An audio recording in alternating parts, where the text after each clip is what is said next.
Hi, everyone, and thank you for joining us for another Pivot Artist interview. Today, we're joined by Antoinette Thompson, Indigenous contemporary artist. And as you can see, I'm getting to say hello to you from the gallery. Hi, Antoinette, thanks for joining us. Hello, Yate. Thank you for the invite. Cool, so I'm just gonna jump straight into questions. First question is, how did you join the Pivot show? Oh God, I think that was like almost 5 years ago. The first skateboard show was in Flagstaff in Landis's tattoo shop. It was me and probably 20, 30, close to 40 different artists. So Landon and Dwayne came to me, asked me if I wanted to be a part of it. And the fact that I'm a female artist, I jumped on it. And I used to skate when I was in high school, so it made perfect sense for me to be painting on skateboards. I think it was a great idea because it's something you don't normally see in Native American Southwest art shows. And the only person that I know that painted on skateboards was Doug Miles with Apache Skateboards. But it was maybe 4 or 5 years ago. It was a good, small, cute little show, and it was actually successful. And we were all mind blown on how many people came up. It was good. So jumping off of that, we've been asking everyone what pivot means to them because Dwayne and Landis have explained what it means to them, but we kind of want to hear what all the artists have to say. Okay. Because I used to skate, so pivot for me is a switch lane. You know, you just from one direction to the next direction at a 90-degree angle. And I think that's how we approach the show also with our art and with our personal lives is when we want to make a drastic change or we want to improve something in our lives, our skills, we make that pivotal move. We go from one direction. Let's say we're facing north and we just decided to go east. I think it's something that everybody does that people don't really realize it. And pivot is such a great word for this art show, and the fact that it collides with skateboards and personal lives, it's just a great name. And I don't know, it fits perfect with the show and with anybody that even thought about changing any ideas or feelings that they have. It's just an emotional connection with everybody. And I think everybody can connect with it, whether or not they skateboard or whether or not they paint. You know, everybody's going to be connected to the art, to the title of the art shows. That's what I think. That's how I feel about it. Yeah, I think that's a really cool way to put it. And I think, I know we talked to some people who mentioned that they skateboarded, but I think you're one of the first artists we've talked to who actually has like skateboarding in their past, because I know that Dwayne and Landis mentioned that they're not skateboarders. So it's an interesting angle too, to have like that actual, you know, the physical part of skateboarding along with that concept. As another question, kind of switching lanes, how did you first get into art?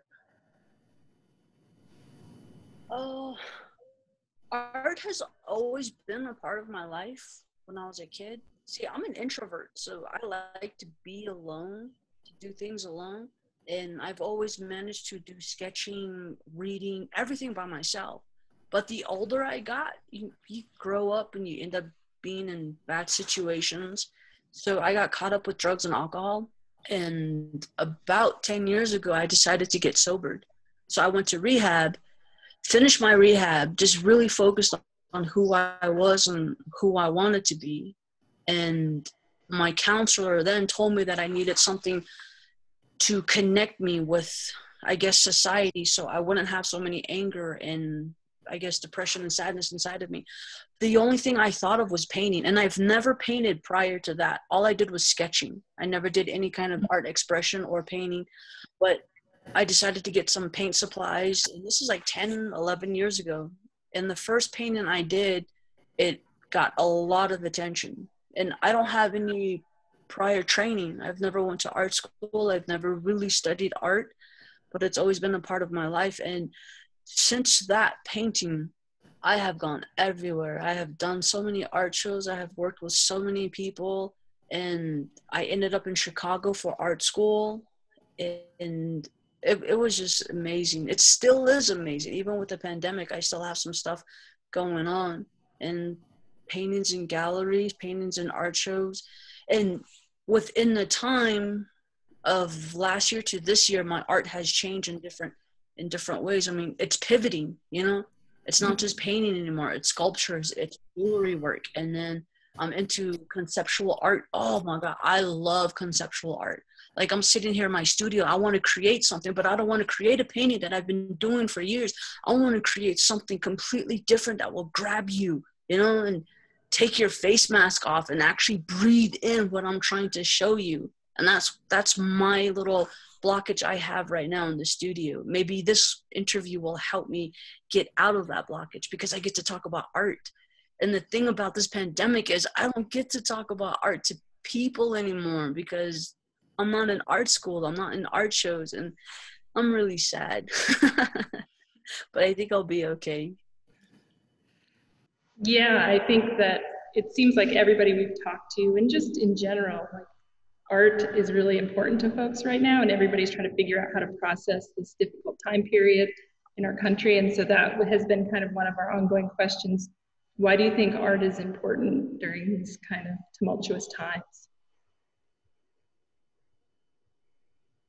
I mean, art is passion, art is anger, art is depression, art is every emotion a person feels. I mean, everybody is connected to an art piece, and it may not be the greatest colorful art piece. It could just be one straight line and somebody's going to connect to it. That's how important and how powerful art is. And if you go back in history, what was art was actually healing processes. You know, the Yebache masks that the Navajo use, they're very traditional and they're very designed, and you see them as art pieces, but in all reality, that's for healing purposes. And even in ancient Rome, in China, all these pieces that they have in Africa, the headdresses that they wear, you know, they look cool, but dude, they're for healing purposes. And that's what art is, and that's what art should be doing, and that's what art is doing right now, especially during the pandemic. And I'm really surprised that people still purchase art. People still reach out to artists and be like, can you do something for me? For, you know, it's the colors, it's the movement, it's the brushstrokes, it's the concept behind the art pieces that really moves people. And that's what I love about art. And the crazy thing is, I have a master's degree in healthcare administration. So I'm in health field, but I'm also into the art. So I collaborate the both entities into one, and I just love it. Art for me is a healing therapeutical process, and it's helped me stay sober. It literally saved my life. I can tell you that much right now, that art saved my life. If I didn't have art, I don't know where I'd be. I wouldn't be sitting here talking to you about art and how beautiful and healing art is. But that's important. Art is very important. Yeah, at the beginning of this interview, we introduced you as an Indigenous contemporary artist. What does that title mean to you, like being an Indigenous contemporary artist? In the beginning, I was just an expression artist, an abstract artist. And the more I realized that I'm Native American, I decided to go with Native American abstract expression artist. But like in anything else, it was pivoting to different directions. And when I was in Italy last year, I realized how powerful I was as a Native American Indigenous human being. And then when I came back, I was like, man, I'm going to be a contemporary Indigenous artist, an Indigenous contemporary artist, because I'm going to take my culture, my people, my life, my learnings, my teachings, I'm going to put that in a contemporary form. Oh my God. So I did this painting. It's called Changing Woman. It's such a beautiful painting. And it's very contemporary, it's very abstract, and it's very colorful. And an elderly woman saw it, and she knew exactly who she was. In our culture, Changing Woman is responsible for a lot of beautiful things. You know, she takes care of us, she listens to us, she nurtures us. She's actually introduced art to the Navajo people to help entertain and heal them. That's what the Navajo story is for Changing Woman. And for an elderly woman just to look at it, she's like, oh, that's Changing Woman. And then she started talking about her in the Navajo language. And I'm over here blown out of my mind. I'm like, you see her? She goes, yeah, I see her. I'm like, oh, that's so beautiful. So that right there just made it more solid confirmation that Indigenous contemporary artist, that's what I want to be. And it's not just something to be flashy and, you know, throw a title around. It's something that's deeper than that, because I'm taking the elders' teachings, the culture of my people, and then entwining it with the modern society, so people of all generations and gender can understand what I'm trying to show you and share you about my people. Because I always share the story about maybe 10, 11 years ago, I was on a subway in New York to do an art show. And this guy kept looking at me. And he asked me, he goes, where are you from? And I told him, like, I'm Navajo. I'm Native American. I'm from Arizona. And he says, holy, your people are still alive? That moment, it was shocking to me. It was a pivotal moment for me. And I'm thinking, like, why would he say that? For a minute, for like a second, it was funny. But then when I really started thinking about it, it made me think, like, who am I? What am I doing in this world? Why am I living this life? So as soon as I got back to Phoenix, Arizona, I packed up all my stuff and I told my boss, I was like, hey, I'm moving home. I have to go home. And she didn't understand it. So I moved home, started learning about my culture, started speaking my language more, going to traditional ceremonies, you know, really understanding the concept and the existence of being Navajo. And I started incorporating that into my paintings, and it started moving in different directions, you know, pivot. It started just waving all over the place. And I ended up in Santa Fe, and I ended up in New York, and then I ended up in Washington, and then I ended up in Washington, D.C., Washington State, like everywhere. And then I ended up in Italy, and then I ended up in Chicago. Like, I'm all over the place because of being an Indigenous contemporary artist. This is not just putting paint on a canvas for me. This is going deep into my thoughts and my heart and my generations and the stories, and I'm pulling them out to show you this is Native Americans. This is Native American art. We're not alcoholics. We're not uneducated. We're not stupid, and we're not dead. We're still here. We're alive. Dude, last year I was in Christopher Columbus's town, and I spoke the Navajo language, and I told them in Italian, I can't remember it now, and I told them, it's like, we're still here. No matter what you think your God has done, which is Christopher Columbus, the guy who discovered America, he didn't discover shit. You know, we're still here after 500 years of genocide. I have a master's degree. I'm full-blooded Navajo. I'm an artist, and I'm here in your town to tell you that me and my people are still in existence. And it was so powerful. And that's how powerful art is. And that's how powerful this pivot show is. And I believe in it so much. I just love it. I don't know. I'm sorry. No, that's so awesome. We love that. And I know, like, I think your boards were some of the first ones that arrived for us. And it was like, if this is like the caliber of the rest of the show, like, I know the students were overwhelmed looking at your boards, really loving them. And like, you know, and they're the Spider Woman series. So those are just amazing. So and we see it, you know, you have your like contemporary theme, but like embedded within that are the stories that, you know, people know, and that's really amazing. So thank you for those, because some of my favorites in the show, just to be biased, but so I have to ask, I know in our artist feature, I got to choose all of the photos that we put up, and I wanted to include some of the Billie Eilish pictures that you do. And so I have to ask for the ATA feat Billie Eilish things. And we've seen that you've done those with other portraits on Instagram too, but maybe you can just talk more about that. Well, Billie Eilish is Billie Eilish. You know, you have a connection with her.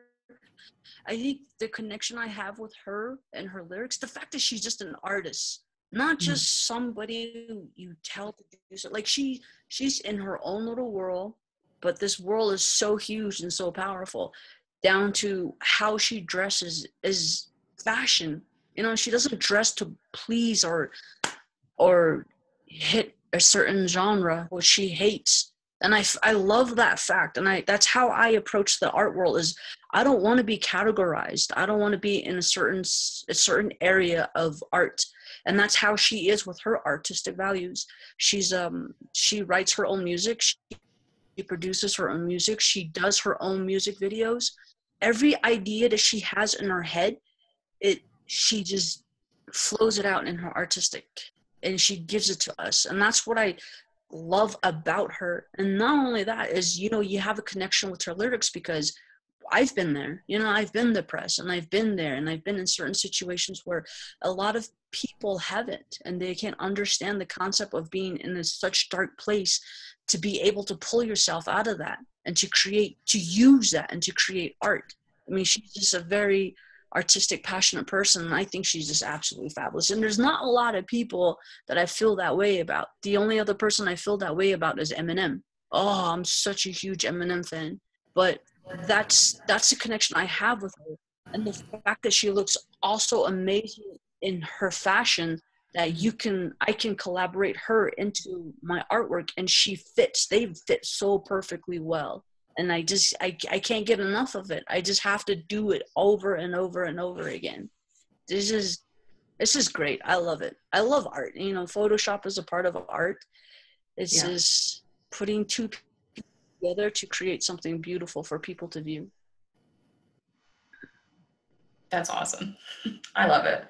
And I think it's interesting too, because I know, you know, different phases of people being like anti-Photoshop as being art, pro-Photoshop. And it's just really interesting to see, like, we get to define what art is, you get to define what art is, and what speaks to you are these really cool mashups, basically. And your art on its own speaks really loud volumes, but having those together, I think, too, does make it more universal to people who might not know your art, and it's like a really cool way to introduce them to your art too. So it's a cool medium for that, and I was really excited to share yours.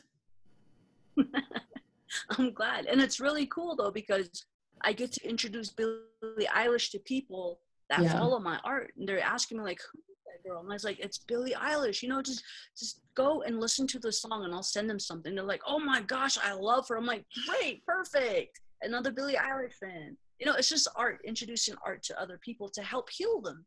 I mean, I introduced Billie Eilish to a couple of people, and they're like, dude, you know, I connect with her. You know, she makes me cry, but in a way where I couldn't cry before. And, you know, that's so weird what art does to you. And the first time I saw Picasso, Woman with Yellow Hair, in Guggenheim in New York, dude, I cried.